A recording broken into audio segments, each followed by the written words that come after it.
It just I mean, a lot of rain, a ton of rain, and so there's been a lot of bad storms coming through. So you guys are holding up? Oh yeah, I know we're fine. Baruch Hashem. Yeah, the Shabbat. I'm gonna tell you something. The Shabbat is a protection. Mm. Yeah, it really keeps you. It really keeps. Matter of fact, throughout the years, it has actually kept us out of harm's way. Mm. Just not being on the roads and just always being prepared. I mean, it's been a blessing. Wow, that's like amazing to hear that, and just to reflect on that. There's a famous song about the whole idea of that. Like, it's not that I keep Shabbat; Shabbat keeps me. It's like the Shabbat has kept the Jewish people alive. It's like, I was talking to a friend of mine and was talking about like a guy he's working with, and a guy's not a Jewish guy, and he was just saying that like, the guy's a great guy, but just like certain levels, it's hard for him to go to when you're not stopping, you don't have that rest time, and you don't have renewal moments throughout the year, and all these different types of things, and it's like, yeah, I was learning with Otino earlier today, and like, going into like, this idea of like, You different sound sections promote of for the that. calendar, and how they're just times of massive light, that gives us the strength to endure. And like you said, to protect us from things. It's like when we talk about even Adar, it's a lot of miracles, but a lot of them are concealed. A lot of things happen for us in the dark we're not even aware of, and we probably never be aware of, right? Then some things that happen in the dark we'll hear about years from now. But hey, when this was going on, that was going on, this happening. Like, really? I didn't even know that was happening. Like, how many times you had that in life? But Nissan is about revealed miracles. So what I wanted to do is really focus on this idea of arousal from the heavens. Is anyone else going to be logging in? I wanted to wait before I start playing the video. Uh, yeah, my wife, I think she should be logging in just a little bit. Okay, Uh, so we'll wait a little bit. So the thing is, what I want to do is in this class is to really like get into this idea of bringing down this like super light, from the heavens, and really think about it. So I'm going to play a conversation from 1983 by with the Rob Berg talking about Pesach and talking about his preparation for Pesach. So we'll listen to like 20 minutes of it, just to get like a vibe, and then we'll go into the actual continue with the Haggadah at Rabbi Sachs. And then what I was going to say in the shir is also, is also um,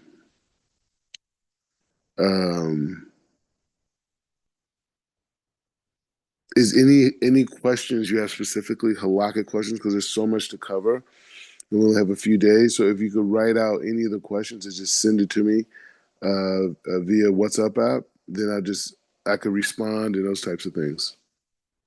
sure, Yeah, sure. Yeah, can you hear me? yeah, yeah, yeah. Yeah, no, that'll be fine. Hold on. Yeah, yeah, yeah. And Otuna, any specific questions that you have about Pesach, right? Because there's obviously a lot to cover, right?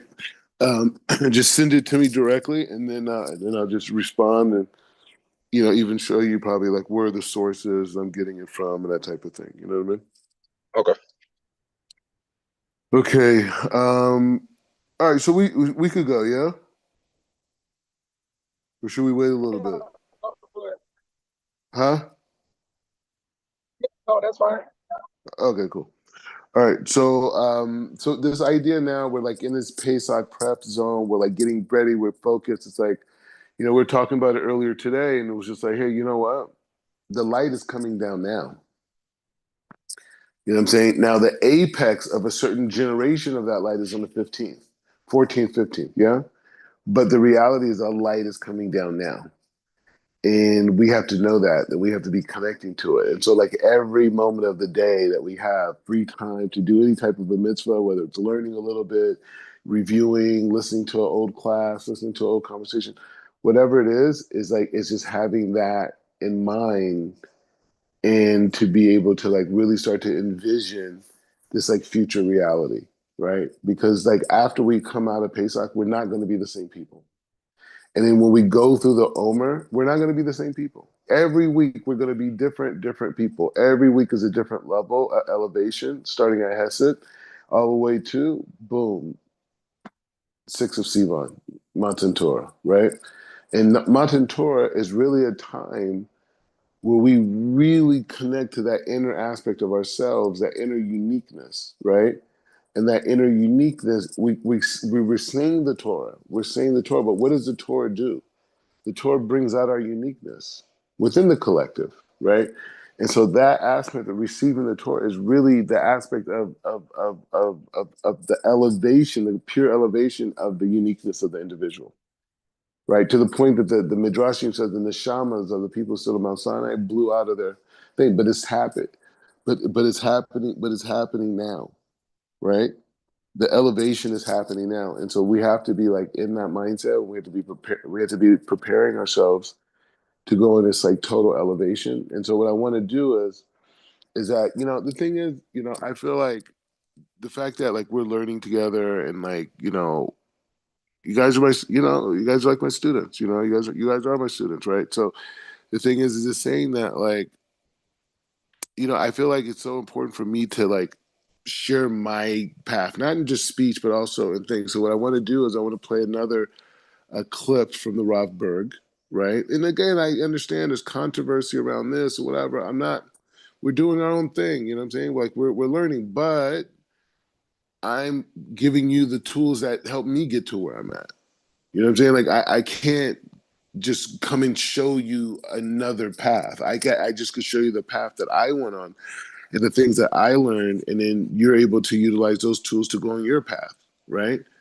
To just so that's why it's important to show the path versus just saying the path, right? Anyway, so I want to play a clip about Rob Berg talking about Pesach and kind of like his thought process and that. And I'm sure you're going to hear a lot of language and ideas because this is like, I'm telling you, like I started there in 2003 and it went on for like almost like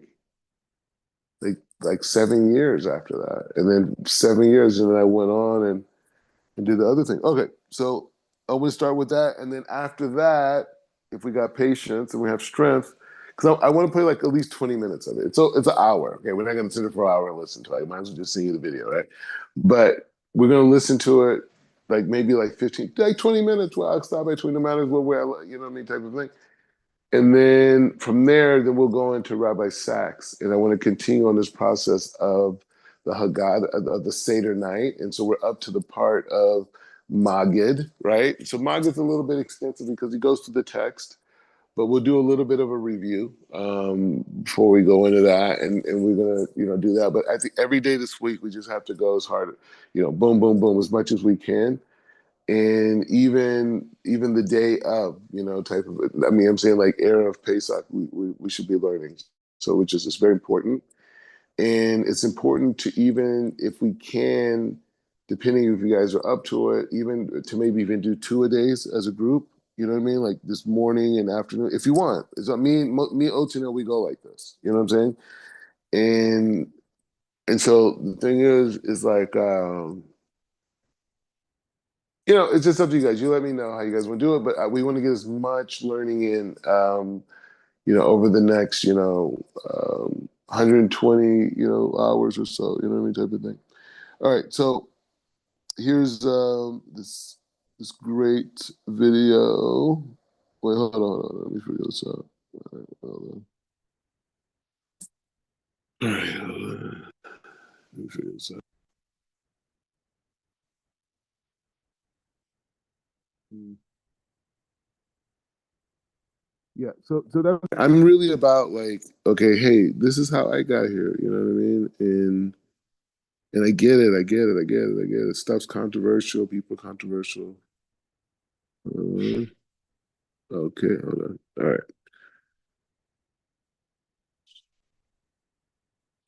hold on a second. But you guys are gonna love it though. It's still like It's very dope. It's dope. All right, hold on. Jeez.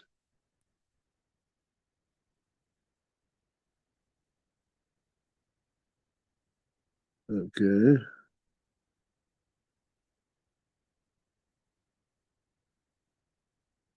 Okay. All right.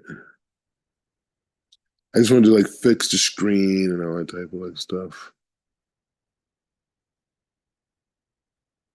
All right, perfect. All right. All right, perfect. So we're gonna listen to like, oh we gotta get into, I mean, this is a master, right? I mean, yeah, Chief Rabbi Pinchas, like, we're gonna listen to his stuff too. He's coming out with stuff. I mean, don't get me wrong. But I'm just more so showing these are the conversations. I mean, obviously, I was not there in 1993. Okay, I'm not that old, or nor very close to it, right? But the point is just saying that. Um, the point is just saying that this was a conversation from then, right? Oh, 1986. Wow, wow, wow. This is like, all right. Anyways, but this is a master, right? Another a master, and one who's really affected a lot of my life and really just like really opened up that whole reality that like really gave the strength of this journey and allowed me to meet the different teachers on my journey and ultimately leading up to Chief Rabbi Pinchas. So anyway, sorry, so let's do it.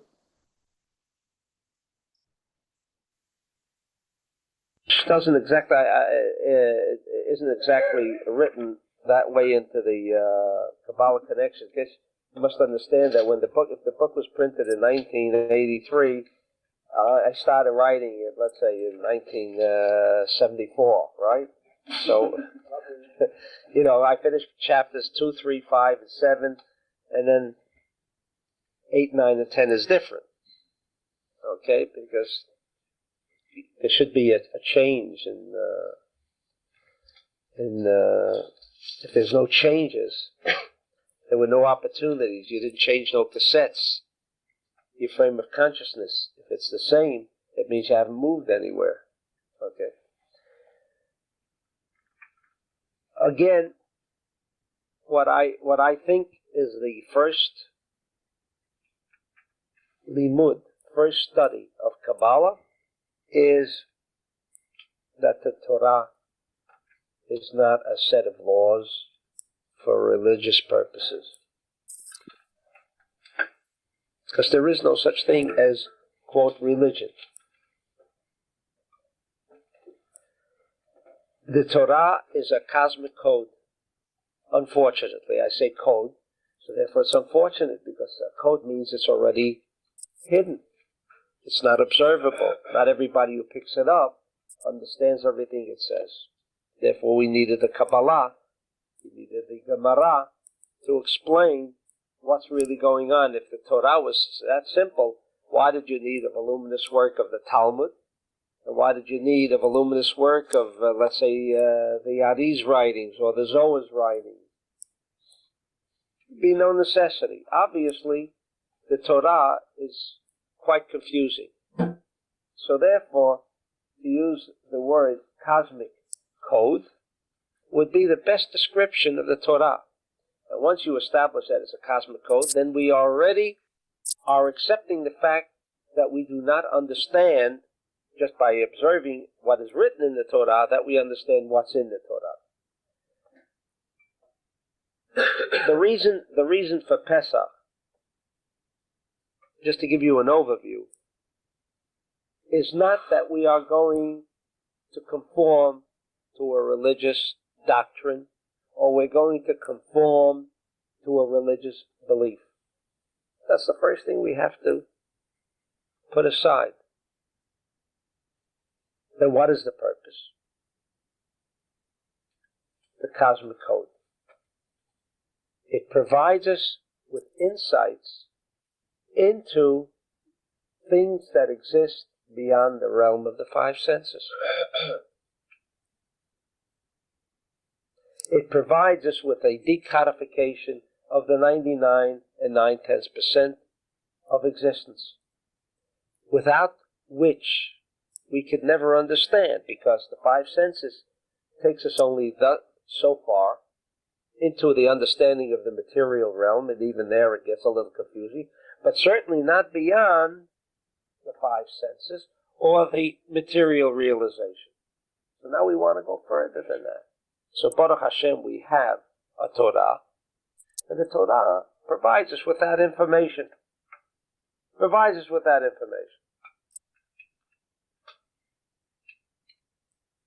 Pesach deals with one aspect of cosmology. Because, as we said before, and we say all throughout the study of the Talmud Sefirot, there is a cosmic intelligence. Does it know everything? Yeah. Is it the all-embracing of energy? Yeah. It's all there already.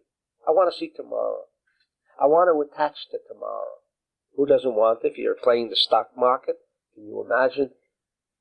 After our session, you'll call up your broker and you know what's going up because today's Tuesday, but you're in Wednesday already. Isn't that wonderful? Right? So who doesn't want to connect to the future? Everybody. Everybody.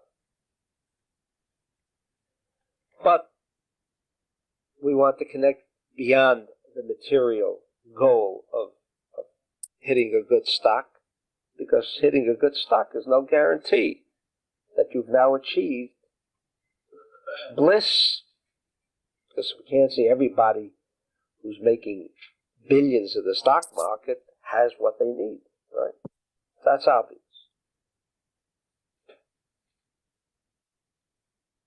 What we want from Pesach particularly is described on a physical level, in the physical reality, except we have to look a little closer at what we observe.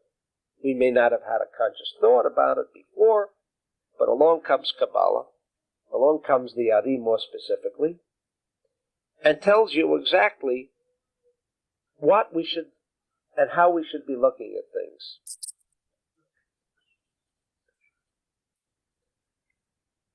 Pesach takes place when?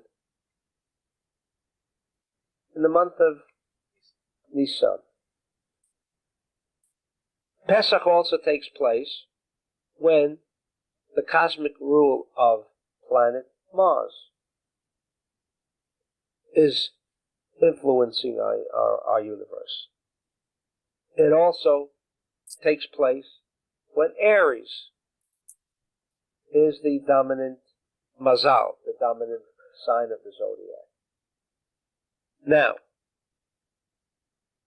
just as we once explained that the holy city of Jerusalem is not holy because the temple was there, but rather the temple was there because there was something special about Jerusalem. We're both saying the same thing, but we're coming from two different places, right? What's cause and what effect? That's all. That's all. That's it. That's it. Whether you're tuning into the effect, and that's what we said in the study just this morning. Are you part of the effect, or you want to be part of the cause? Where do you want to be? You want to be in the cube facing this way, or you want to be in the cube facing... You have the free choice. But where would you rather be? I would rather be at the source rather than be at the effect, because the effect cannot be changed, but if you can be at the source, then you can make changes. So that's obvious. We'd all rather be at the root of things. Okay? So, if Pesach occurred some 3,300 years ago, it obviously followed the establishment of the cosmos, because the cosmos were established during the 6 days of creation. So we must observe Pesach as an effect of the cosmos, rather than the cosmos are an effect of Pesach. Pesach occurred because of the cosmos. Now, what are the cosmos from a Kabbalistic point of view all about? First of all, Ma'adim, Mars,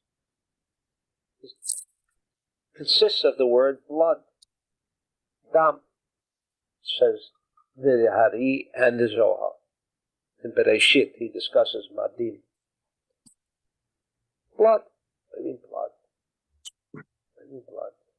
And then the Taleh. In other words, the Egyptians had a god called Taleh, the ram, right? And if you slaughtered the Taleh, a story. Again, this is a cosmic code. There's a hidden message there. It has to do with cosmology.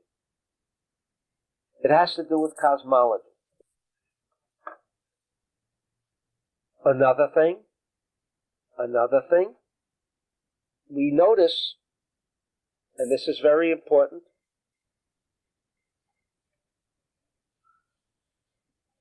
we notice that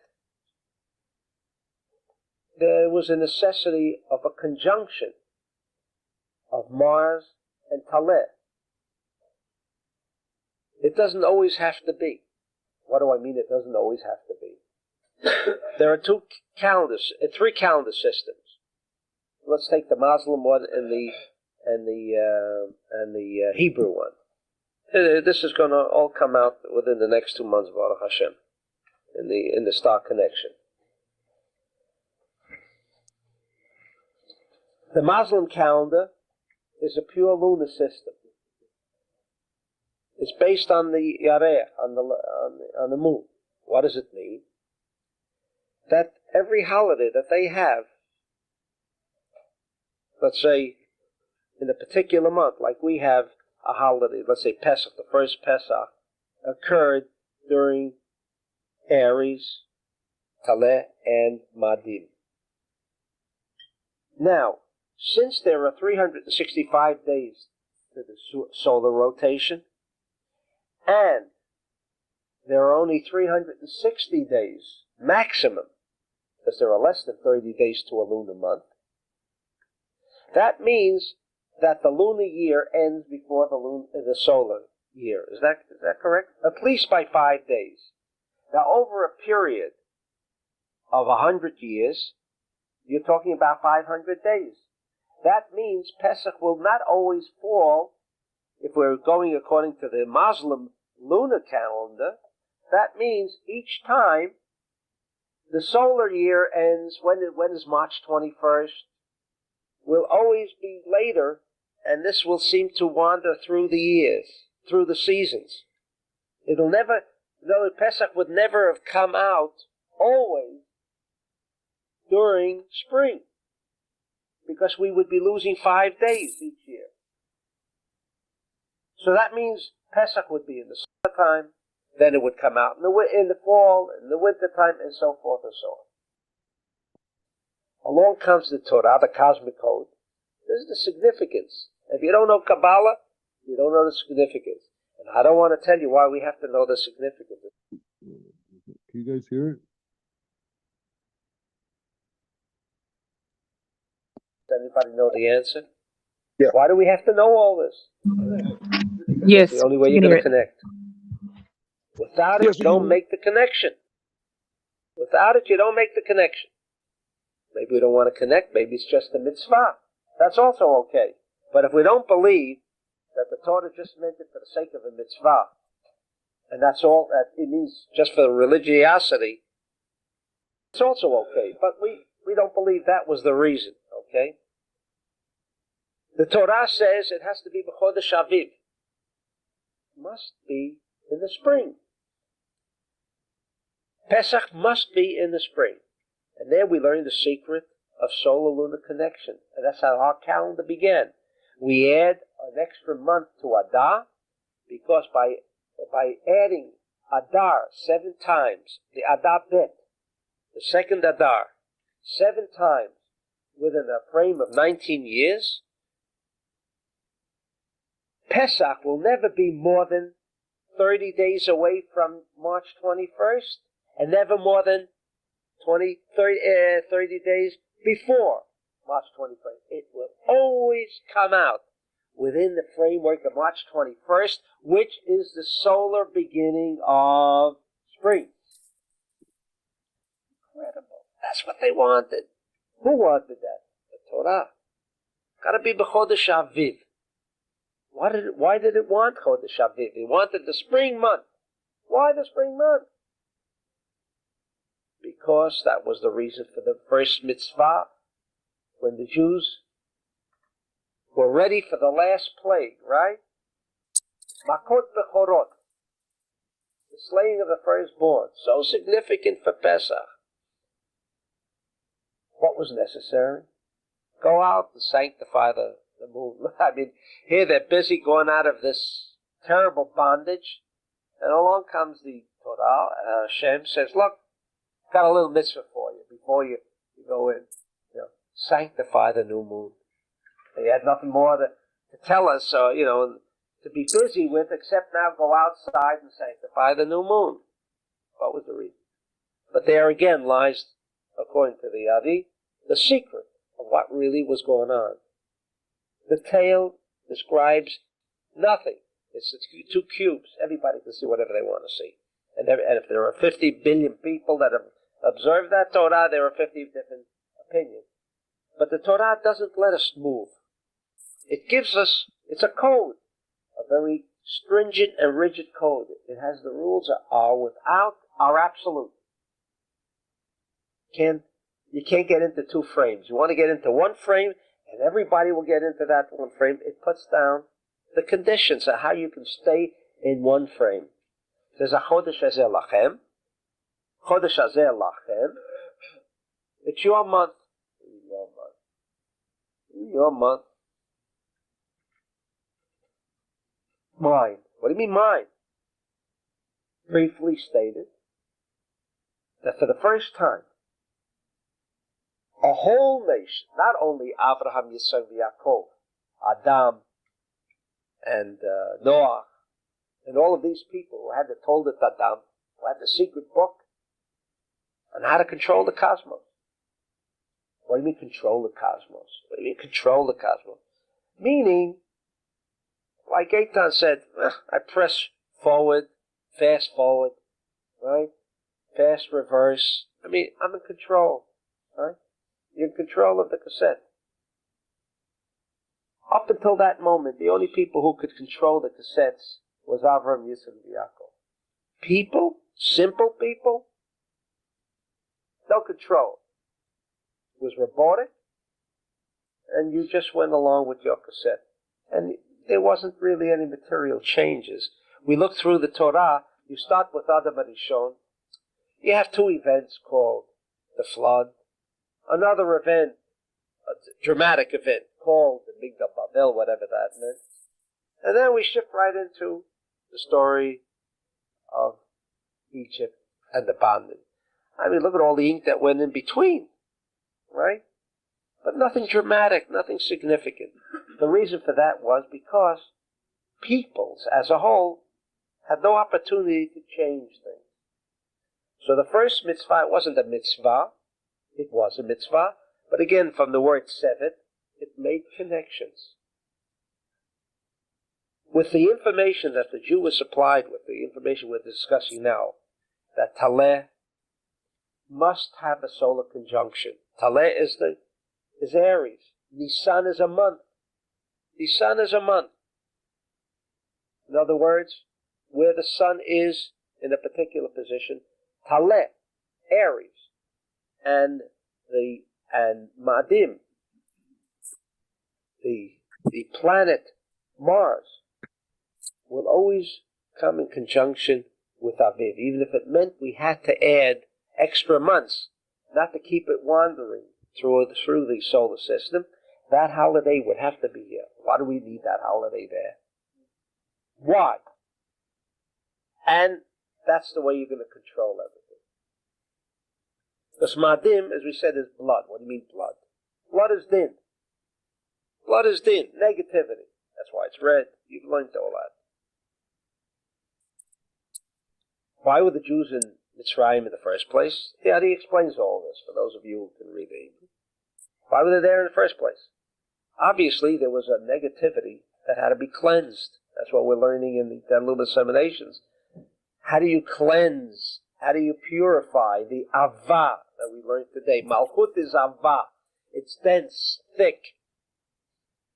It's not as pure as the light. It's the aspect of desire to receive for oneself alone. The only time, as we learned this morning, the only time that you can control something is when the opportunity presents itself and you exercise restriction. That's the way you change cassettes. You must know about what you want to change. You must know that there are other cassettes. You must know what cassettes are available. Because if you can't read the labels, or if there are no labels on the cassettes, what are you going to choose? You can have 50 different cassettes, but without labels, you don't know which one to choose. So you've got to know the labels. That's the cosmic code of the Torah, to know the labels. So now you're ready to choose. But we said the only time you can ever choose another cassette, you want to change your cassette, right? Is with the opportunity.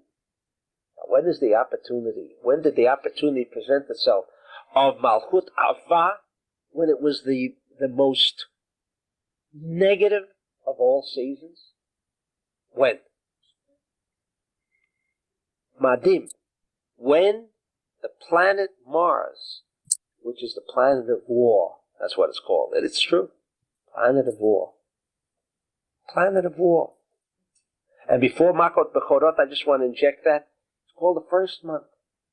All astrologers, by the way, all astrology teachings say this is the first month. We begin from Aries. Ask one astrologer over the past 3,000 years, because they also say astrologers know where all this began. It began in Egypt. They forgot that Avram wrote a sefer before the Middle Kingdom on astrology. But again, sure, that he established astrology long before. But even nobody asks, why is this the first month?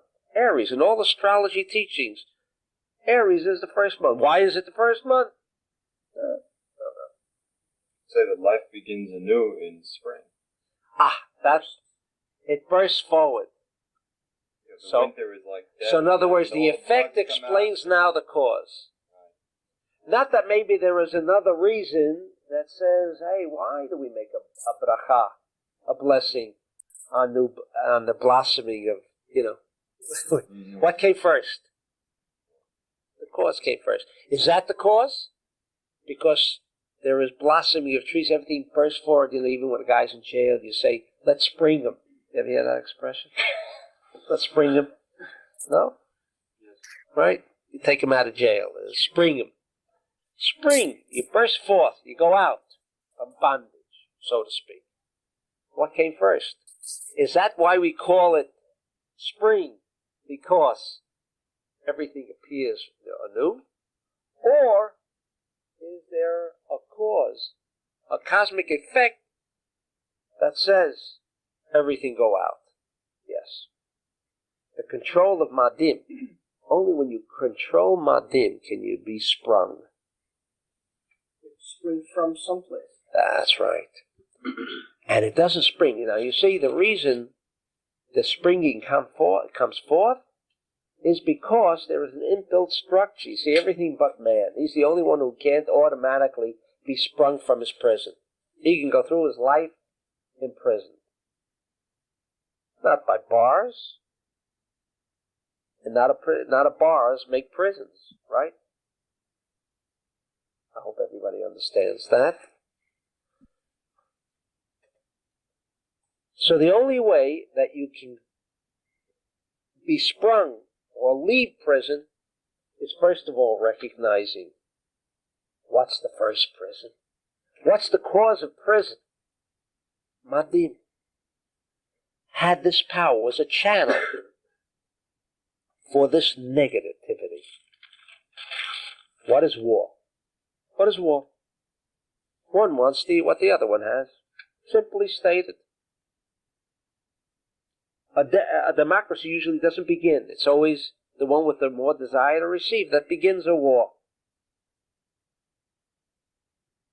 Or both will have tremendous desires to receive. Each one wants the other one. But what is the primary cause? Not the war, but the desire to receive. That's why Madin is a channel. Now, must there be this? Yes, of course it must be. This is the world of fragmentation. The illusion of fragmentation must exist, and not what is there to do, what is there to be done. So the aspect of desire to receive in a negative way must exist. Mars is that channel. That's why they say Mars appears red, right? Right. The name of the god of war by the... Oh, that's right. I'll come to that. Right? And that's why we even think there were Martians, and we were so terribly disappointed when there wasn't Martians on Mars. And we're afraid of Martians. Why Martians? Maybe there's somebody on other planets. No, because they're those people, just closer to us. Always. Martians are coming to attack. What? There is a whole record of songs how Martians came and destroyed the whole world with red... But that's only science fiction. But tell me, which science fiction hasn't become a reality? Which science fiction hasn't become a reality? All right? Because that's a planet that has a close affiliation with Earth. Earth is Malchut, and Mars also has this negative aspect of desire to receive. Right. Also in Hebrew. Right. Many aspects. The ram also, and that's why the ram appeared when he was going to slaughter Yitzchak, Avram, Anayel, which is the same family as the Taleh, appeared on two levels. And I don't want to get into, because the signs of the zodiac are an emanation of the planets. But these two are connected, according to the Sefer Yetzirah. These two are connected. These two are two manifestations of the same thing. Different levels, but two manifestations. Mars and Taleh. Two manifestations of the same thing. Basically and essentially, din. Okay? The center of this aspect of din is Egypt. Egypt is ruled and was always ruled long before they chose the Taleh to be their god, because we ask, why did they choose Taleh, not the cow like in India? That's the kind of questions in Kabbalah we ask. Don't tell me the effect or the fact. The fact, the material evidence is never the cause. So what was the cause that produced the effect of that being their God? Because again, Taleh, the physical Taleh, like the sign of the zodiac, Aries, was a manifestation, a channel, by which this negative energy could become manifest. That negative energy also manifested not only the Egyptians, who were the rulers and controllers of that channel, they own that station.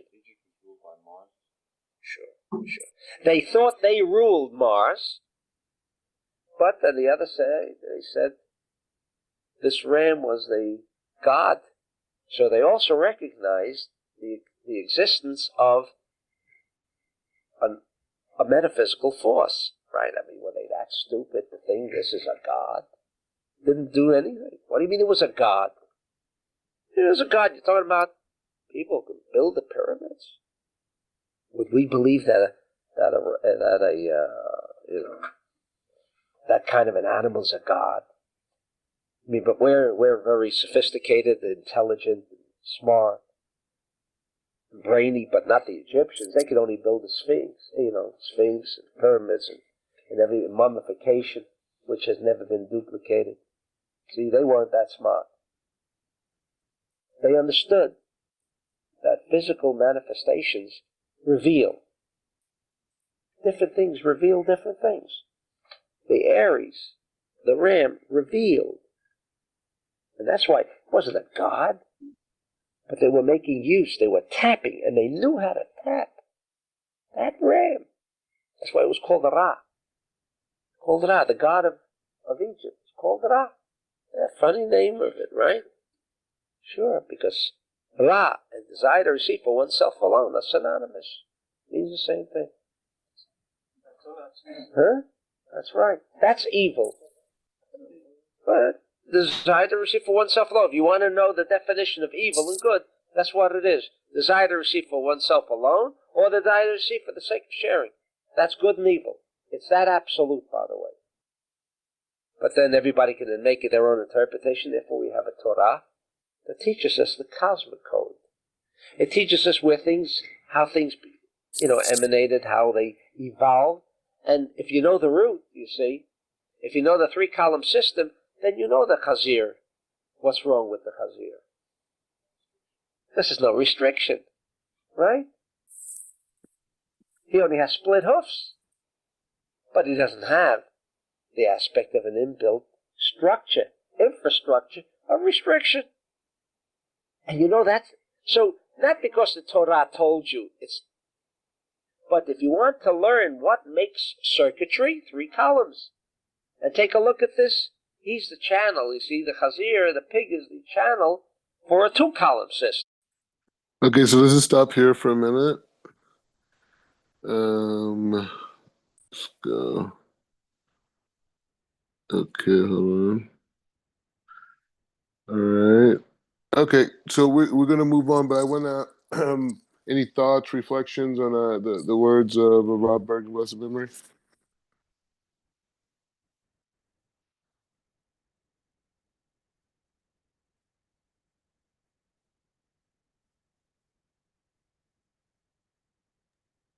Yeah, Baruch Hashem. I really appreciate, just really listening to Rob Berg, may his memory be blessed. It gives us a whole new, just a whole new understanding of what the feast days are, what Pesach is, what mitzvot are. I love the fact that he talks about it being a cosmic code. And so it's kind of like it's like a JavaScript, you know. And so here we are in this world, like you mentioned, I guess a couple of weeks ago, how it's like we're on a stage and we're participating in a play almost, and he's given us the codes to actually activate and to bring this to tap into energies that are showing up. It's like it's showing up. When we talk about, he brings up just the whole concept of that, why these things are happening on this day. Like, what is the importance of Pesach? It's more than just it's more than just a religious experience. It's not that. It's actually it's almost like we are moving forward and we are agreeing on these days, agreeing that this is the day that Hashem has made, and what we're going to do is we're going to participate in it by obedience and to follow the instructions, which is the code, for us to receive that light. And I think that's powerful. We were reading the parashah yesterday, and just the whole idea of the korban, and we were studying about how the korban, like there's no English word that actually really describes. To say it's a sacrifice is wrong, and even says an offering is off, because it literally means, the root of it means to come near, and so these are technologies that allow us to come closer to Hashem, to be more like him, and so Torah, that's my reflection on this. Right. Okay. If anybody else wants to share, you can. I want to get into a little bit of rough socks, and we'll continue on tomorrow. We'll continue on learning segments from the Rav because it's a pretty long, extensive thing he has on Pesach. It's like 4 hours. So we'll do like 30 minutes here, whatever. We'll just add it in just to just just to hear it. I mean that's the system. That's the system. That's the tradition, right? None of the things that he was talking about were things he invented. I mean, he had his own way of saying it, and he says it in terms that are relative to that generation. But ultimately, it's the same Masori, the same language that is in Rab Ashlag is the same. That was his teacher, right? So Rob Ashлаг's student Rob Brandwein was Rob Berg's teacher. You know what I mean? So the book that we're reading by Rob Ashlag, that's the same teachings, right? So it's just we just listening to his uniqueness in that frame of that Masura, right? And so that's the idea of just the connect to the system that exists in this idea. So let's continue on. Ocho, you have anything, or you later on? I'm just first. It's like Robert Berg is out of this world. I mean, what? How? Just hearing him, his concepts and just like I can't imagine being, in his shoes. Like personally, I'll probably just teleport or something because it's like, like what do you mean? It's crazy. And then like another point is just how amazing it is that we are directly connected to Rabbi Ashlag. That's Yeah. tremendous. You know what I mean? Like from Rabbi Ashlag to Rabbi Rayling to Rabbi Yehuda Berg to you, Rabbi Mordecai. Like we have a direct connection, and that's not common. That's very rare. So it's something that should be cherished and something that we should thank Hashem for have a direct connection to the Kabbalah, to the traditions in that way. So I'm just listening, taking it in. Like every time I hear, and I think Robert Mordecai, we talked about this. Like my first introduction was to Rabbi Berg as well, to Rob Zion. So it's just, yeah, it's just major, major, major. Yeah, yeah, it is major, and it's a real Masor, and you can see that energy and that power and that desires. It's like that's what was translated over, right? It's not like just like, oh well, I heard all these different great points, when I was by the closet with Rob Berg was the thing right there, like that. I mean, I'm listening to his classes. I'm like, you saying, oh, to me, I'm there, and then his son is he is one of my closest friends. Like he's behind everything we're doing. Everything we do. I've had meetings with him and Chief Rabbi Pinchas, right? His son, and he's telling crazy stories about his dad and stuff. So the point is just saying that when we're talking about what is that tradition, right? That's being passed down, right? And what's being shared now, what we're doing is that immense desire for the truth, right? The immense desire to be able to connect to the Torah in a way where it's a spiritual system. So you can access that power on your own, right? You don't need your teacher isn't accessing that power for you. Rob Berg's not accessing that power for me. He's showing me how he accessed that power, right? He took it upon himself to build a center Rav Ashlag built the first World Center, but this was a continuation of that same idea. And he took that out with him and his wife, and they went out and they created something to go out and affect world. Like his wife wasn't some scholar. She didn't grow up. She was a secretary. You know what I mean? But Karen Berg, his wife, she became a tremendous, tremendous person, right? Humongous, world famous person, teacher, right? And so these were regular people per se. This wasn't like, oh, he went to this place and this type of thing. No, he was a regular guy. He's doing business. He was married. He was divorced. The whole thing, right? So, so the point is just saying that was transferred over was this power. You want to hear a crazy story? And this is something Yehuda told me. You know how his dad met Rab Brandwein? The way that his dad met Rab Brandwein was that the Rob Berg's mother passed away. And it was like very like sudden or whatever. and I don't know the whole situation, but there was a lot going on. But his mom's only request was to be buried in Israel. And I don't know the other siblings or something, but there was a big, discussion about it because it was like really out of the way and very expensive, and it was a whole thing, blah blah blah. And anyways, I guess the Rob did it. He took it upon himself to make sure everything happened, whatever, fulfilling his mother's wishes. And so he's at the cemetery on I'm assuming it's like Harmonukos or something like this, and Harzinesi, and then they did the funeral thing and buried his mother, and he's walking back with this rabbi who did the processions for his mom's funeral. And as they're walking, I guess there had to be Harzinesi because I guess they're close by the old city. And as they're walking, who walks right in front of them? Rab Brandwein. And so the rabbi who officiated the wedding, officiated his mom's funeral, said, "Hey, meet Rab Brandwein. He's a great rabbi here, and blah blah blah blah blah, and this blah blah." And then they started a conversation, and that was the beginning of the whole sugya. Like, you're in town, oh, you're here, your mom, blah blah blah, come over for Shabbat, and I think that's how the whole thing started. I don't have the exact points on what the discussion was, but Yehuda talked about like happiness and greatness as an access pass. Right, and he gave this speech, and I never forget it. And he was saying, like, he used his dad as an example. He's like, dude, my dad was just a regular guy.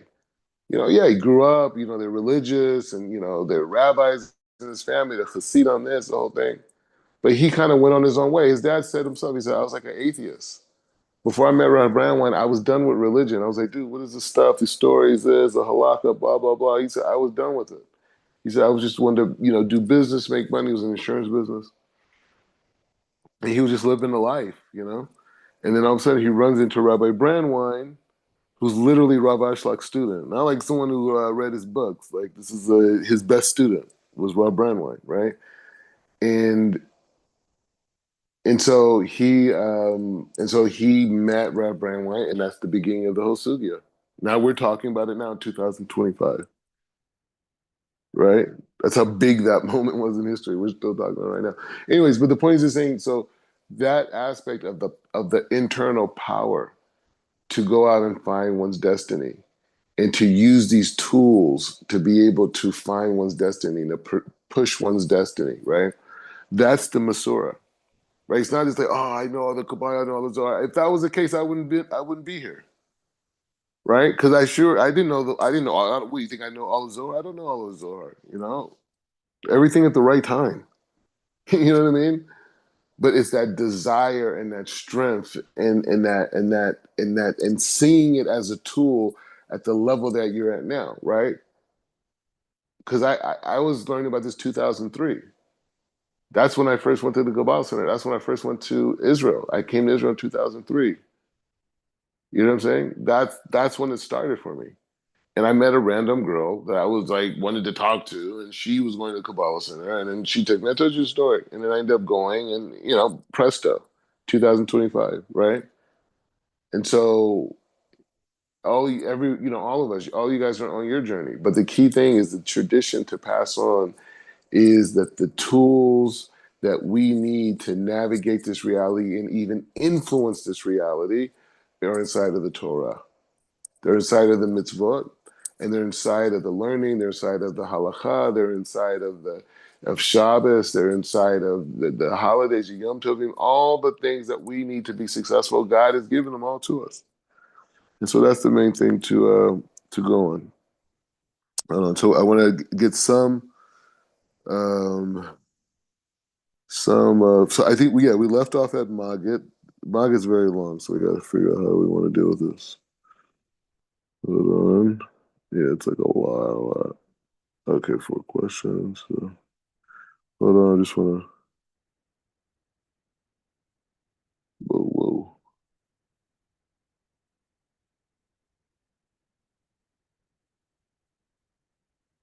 Okay, so we're going to start at the idea of the telling of the Maggid, and we only do a little bit because I know we went a little bit long with the video and the discussion, but I just felt it was really important for you guys to get what I got, because I didn't get hey, here's the halakha, let's do this and blah, blah, blah. I mean, if that would have been my introduction to Judaism, I probably wouldn't be here. You know what I mean? Like, I'm good. Like, I grew up, my parents were Muslim, we had our holidays. It's like, great, I don't need more rules. You know what I mean? Like, I was like the Rob. I wasn't like no atheist, nothing like that. But I was just saying, like, for me, I was like, I'm good, man, with the religion. I'm out here we're having fun. All right. All right. So, okay. So we're back with another great Tzaddik, Chief Rabbi Jonathan Sachs. Look at all this wisdom Hashem lists for us. All these great Tzaddik gave their lives and they had the merit to learn their wisdom. Okay. So the Magid, the telling, the Magid, the telling, the Magid, the telling, right? Okay. He said, this is the beginning of the Seder narration known as Magid. From the word Haggadah, relates to recount, declare, proclaim.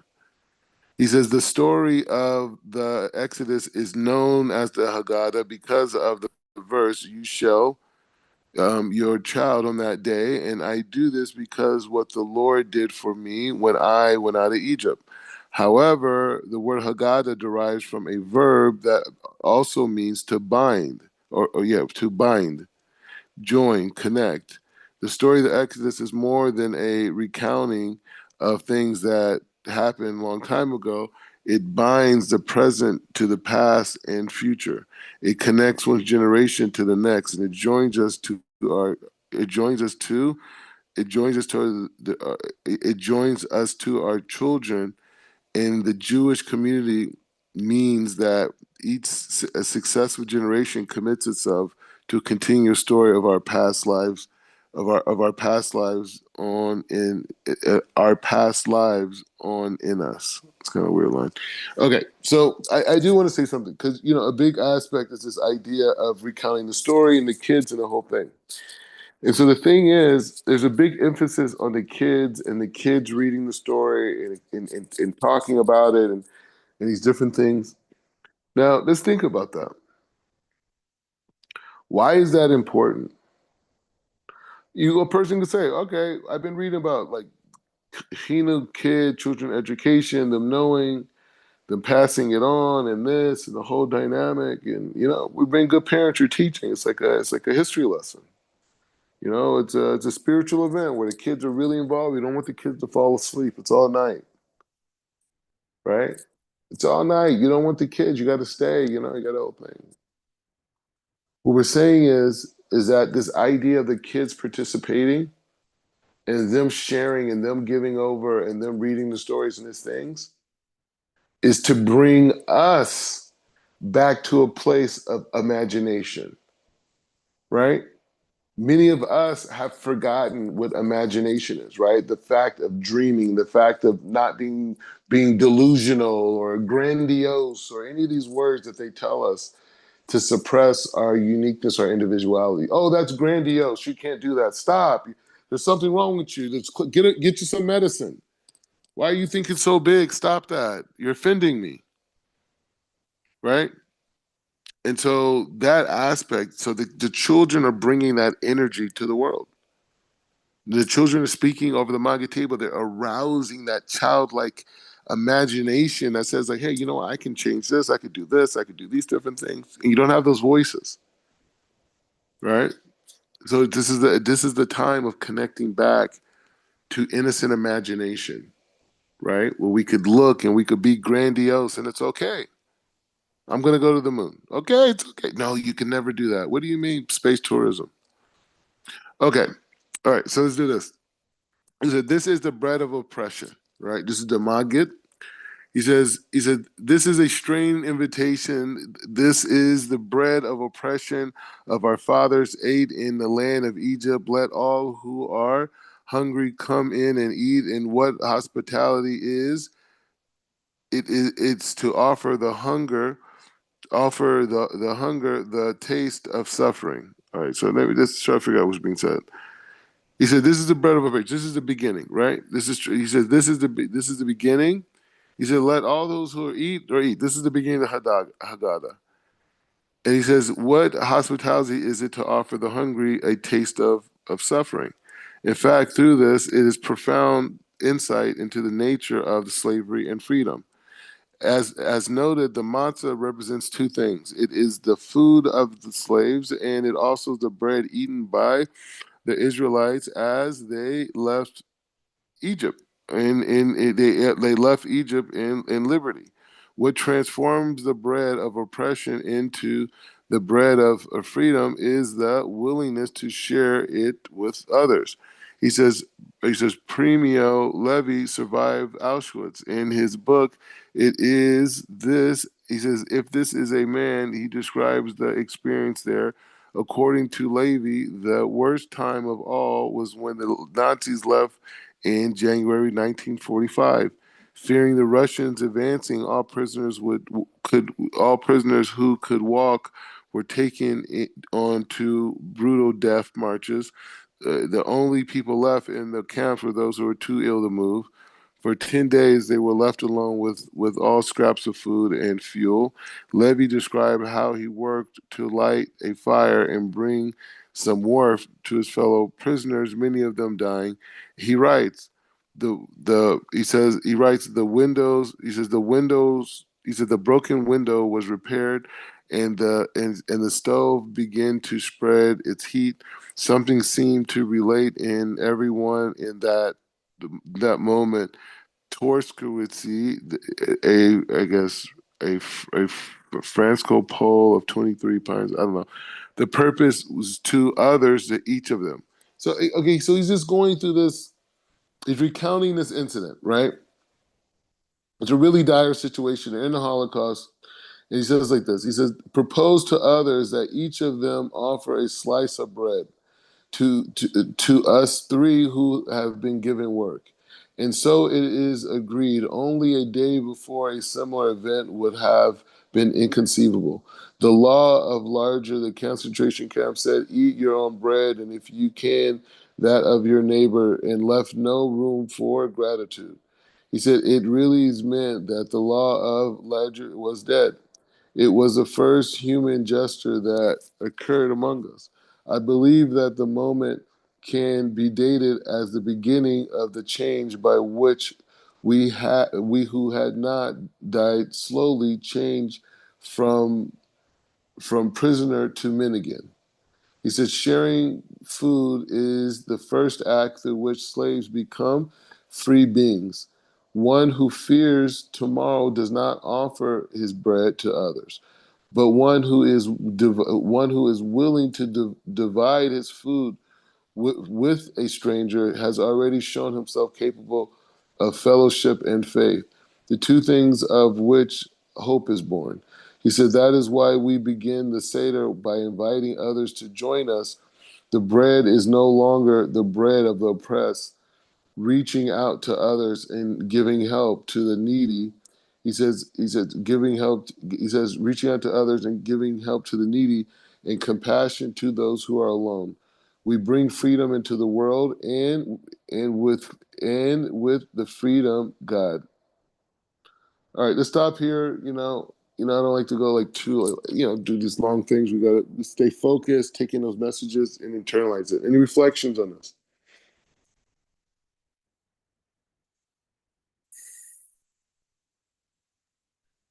I'm good. Hold on. Good. Ocho, you good? Yeah, I'm good. Just transforming that will to receive for the self to the will, to receive for the sake of giving. Like Rob Berg said, that's a good and evil. So, going through that process of Misraim is becoming that. Like, how do you still, have your dignity? How do you still keep, your eyes forward? And it's that transformation. So that's kind of what I gained from that. So yeah, so I think we're all on the same page, and we should start. Anyways, yeah, we'll figure it out. But yeah, but I would like to do as much as we can for the next few days, just to get through like this Haggadah for sure, just so we make sure we cover these points. And any of those halakhic specific questions that I know there's a question about the cooking beforehand and how to deal with that. So we'll address all those points, and yeah, we'll end here. So Baruch atah Adonai le'olam.